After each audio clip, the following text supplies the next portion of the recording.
couple other fans who defended us for doing the right thing and trashed him for doing the wrong thing. So, fat jokes. Now, this is a guy, and I want everybody to go to Black Cat _ events at Twitter, and I want you to look at this guy's photos. He ain't no goddamn prized possession. I don't even care if he's good looking or not. He's fat. So how are you making fat jokes and making fun of other people when you're fat? And apparently, what are you looking at, dude? Because you're making fun of a guy who lost 155 pounds in less than a year and weighs less than you do. Amen. So, you can sit there in Richmond, Virginia and, hang out with your goats and your sheep, and you can make fun of people. But here's the bottom line, dude. We spread the word. Your days of booking this stuff are done because Wrestlecon is not going to let you do anything. Anything that you try to advertise that you're doing at a Wrestlecon after party, we're gonna call that place and we're gonna fill them in. So you are not doing any bookings. You're not even invited to a convention that's going on in your hometown of Richmond, Virginia, because of your actions. You were supposed to go to AdultCon in LA. That's not happening. Kev, was that 2-man power trip convention in Richmond, Virginia? Yep. The one that Sims is doing? Yep. And guess what? They reached out to me, and I told them what the deal was. He's gone. Okay? AdultCon in Los Angeles, California. He supposedly said that all the publicity he's getting from the Twitter battles with us, he's got a table at AdultCon. It's made him famous. Well, guess what? You don't, because AdultCon knows what you did too, and they don't want no part of you either. So, good luck, buddy. I would think not. So, you can talk about your prize wife that you pay to be with you because she's a stripper. So, that's the only reason why she's going to stay with you, because you look like roadkill. So, if anybody's that hot that's staying with you looking the way you do, is one of two things. Oh, sorry, let's say one of three things. You're hung like a horse, which you're probably too busy fucking horses. 2, well, he's the horse's ass. You're paying her. Or 3, you're loaded, which we know you're not. So, it's definitely because you're paying her. That's a fact. So, again, don't care. Call me salty. Don't really give a shit. Okay, but then he drags Brian Lawler into this because this is the same guy, Mike Dickinson, who made a GoFundMe account for Brian Lawler when Brian Lawler got beat up in a bar after an Indy show by a Impact wrestler. Has a legal battle going on with this guy. But Mike Dickinson made a GoFundMe account and said that Brian Lawler got hurt at home and needed money for his surgery.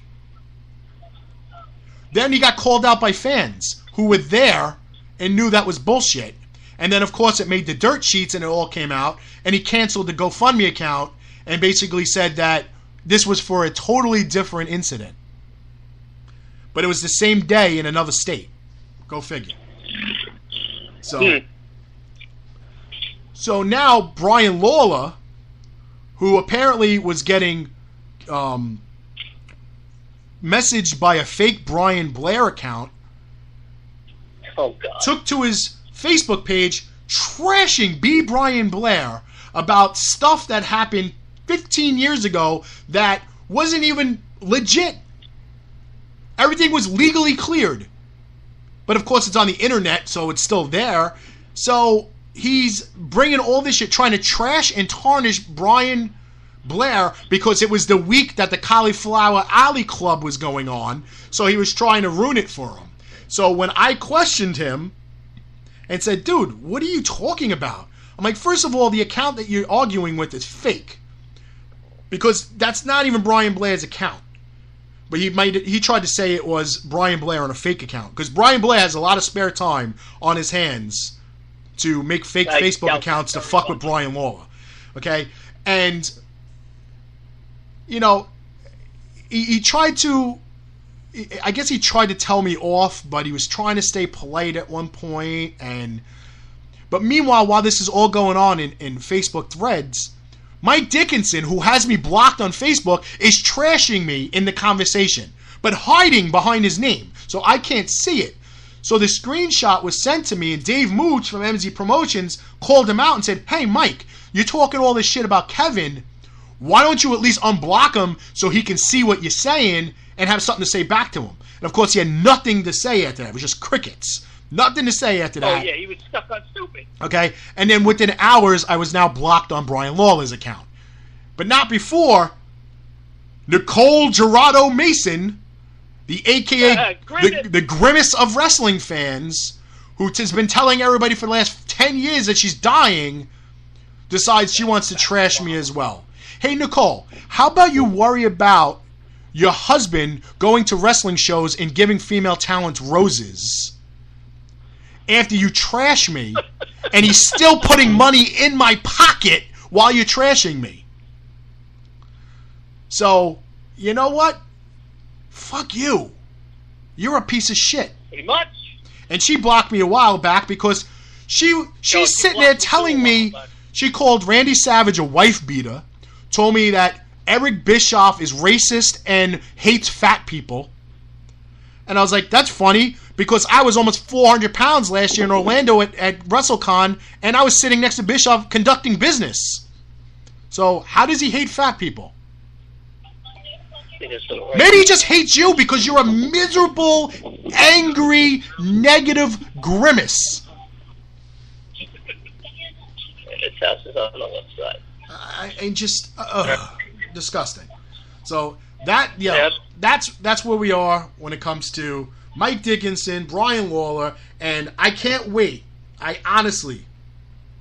cannot wait until Brian Blair, if he has the patience to do so, because I'm sure Lawler's still spewing his bullshit hate.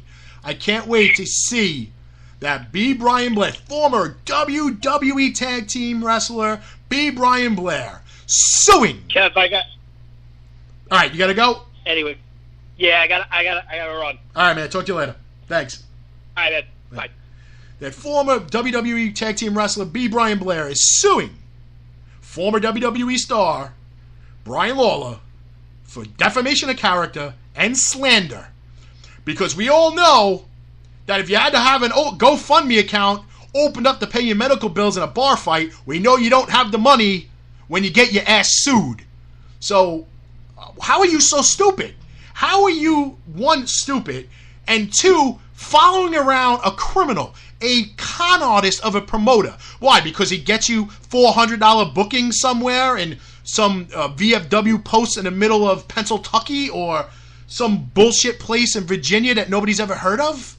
Are you really that desperate that you let a con artist that's probably charging $1,000 and giving you $500 of it? So, whatever, man. That's that. So everybody, everybody's heard the stories today. So you have the Joe Rogers of 5 Star Wrestling canceling event, blaming it on the venue. The venue has no idea that the event was canceled, was set up for it, and they were never paid. That's one. Okay? Two, you have Mike Dickinson and his bullshit, Brian Lawler and his bullshit. That's 2 and 3. And number 4, you heard Christopher Ott earlier on the show talking about Rob Feinstein and the bogus signed Roddy Piper prints. So now everybody's educated. Knowledge is power. The more you know, the more you can grow and you can move on and stay away from people who do not belong in this business. As the titles say, new week, same problem, shady promoters. That's it. I'd like to thank Christopher Ott for coming on the show.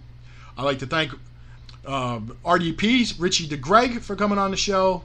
And I ask, as always, to help control the nitwit population and have your friends spayed or neutered. On behalf of all my sponsors and the rest of my crew, I want to wish you all the rest of a good week and have a good weekend. And of course, we'll talk to you next week, hopefully with another great guest, but I'm sure this business will supply me with more material. Take care, folks.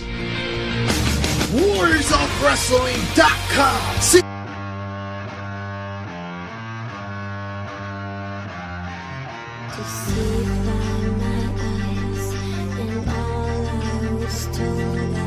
Hey guys, it's Tennille Dashwood, and you're listening to the Indy Supershow on the Damage 365 Radio Network.